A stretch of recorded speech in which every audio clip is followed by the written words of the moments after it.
Alrighty, let's see if she wants to start.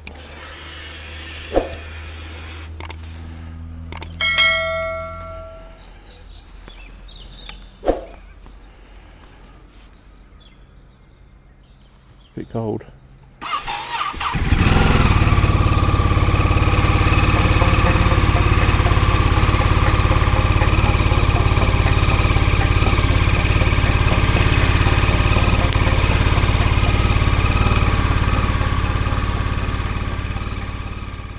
Okay, started day 2, time to leave.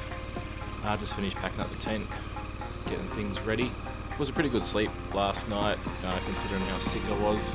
Day 1 just was not fun at all. Still getting over everything. Didn't have anything to eat, just finished setting the tent up last night and pretty much went straight to sleep. Copied all the video files across from the action cam, and now it's time to get out of here and find something for brekkie. Tocumwal is the home to another big thing of Australia, which is the large Murray cod. It's all like a mosaic. Didn't have time to stop, have to keep going. So we're going to head out of town now on the way to Finley, which is the next town. It's about 10 minutes down the road, to find the bakery. As it was the only thing that popped up on Google saying it was open.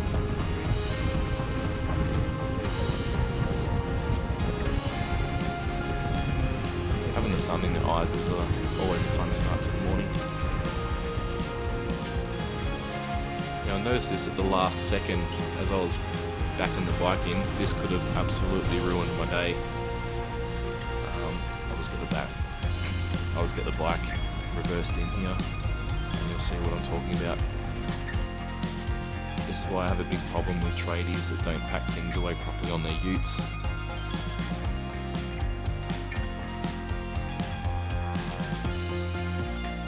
Big tech screw in the middle of the car park. It's gone straight through the tyre. That would have just absolutely ruined the day. Alrighty, well, time to get some brekkie, and then we'll get back out on the road.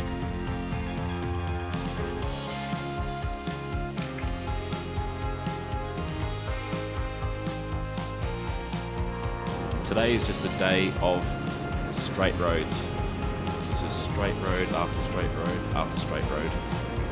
So you'll see a bit of a mosaic here of just straightness after straightness after straightness.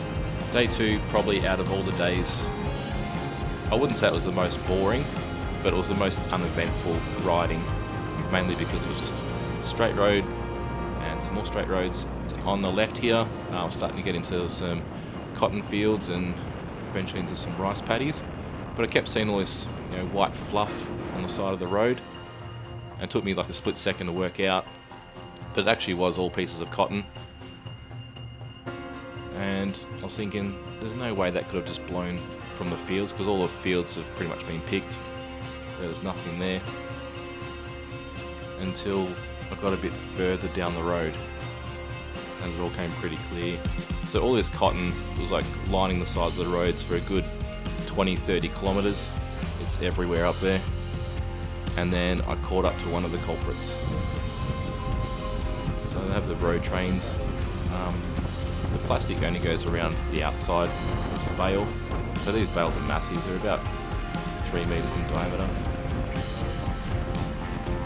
And it just blows cotton out the sides when the trucks get up to speed.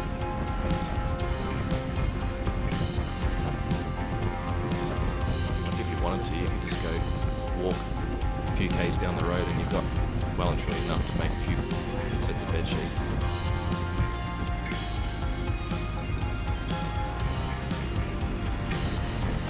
So we'll just get around this truck and get back to some more straight roads.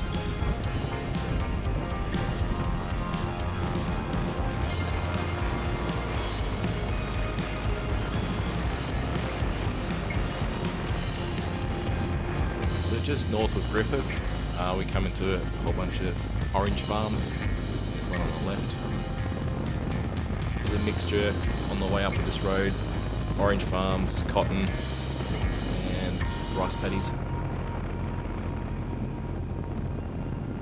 So that's the sort of mixture.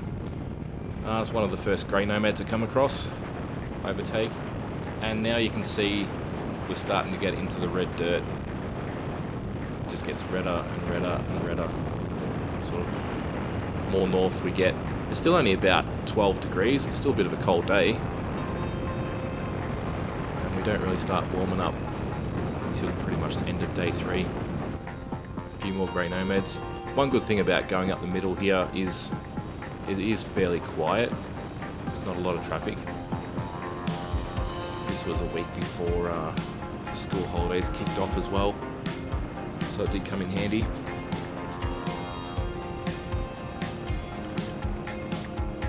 So there's a lot of feral goats on the side of the road. There's one just on the right there.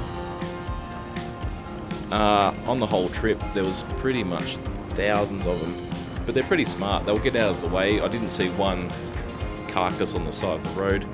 Coming into Cobar now, got the old coal mine on the left, and then we just go into town, get some fuel. This was one of the last fuel stops I had before Bourke.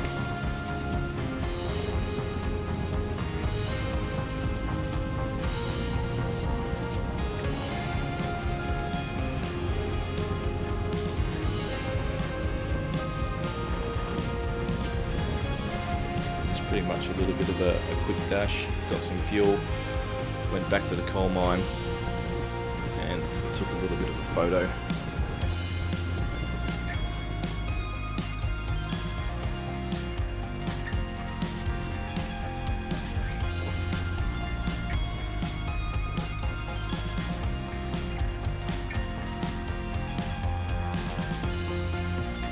So the option of 91, 95 and 98 here.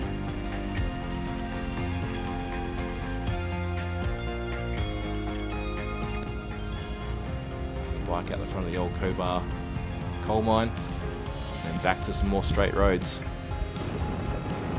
So I sort of finished filming here for the day, mainly because I went into Bourke. Bourke is a bit of a nightmare, as a few bikers have previously found out. The violence and theft in that town is ridiculous.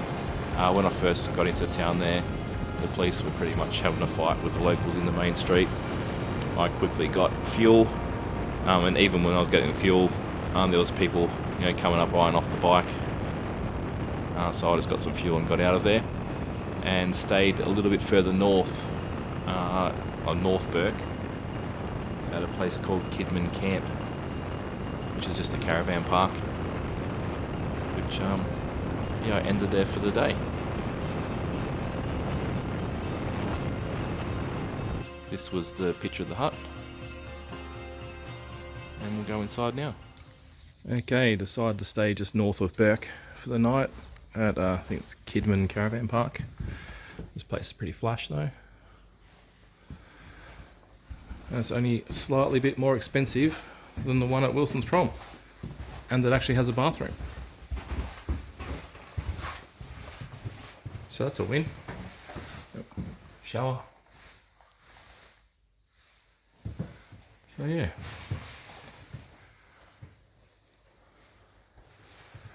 And a full-size bed as opposed to a bunk bed.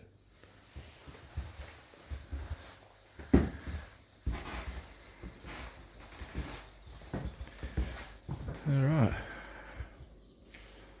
think the food I've got at the moment is like a rehydrated meal, so we'll see how we go with that.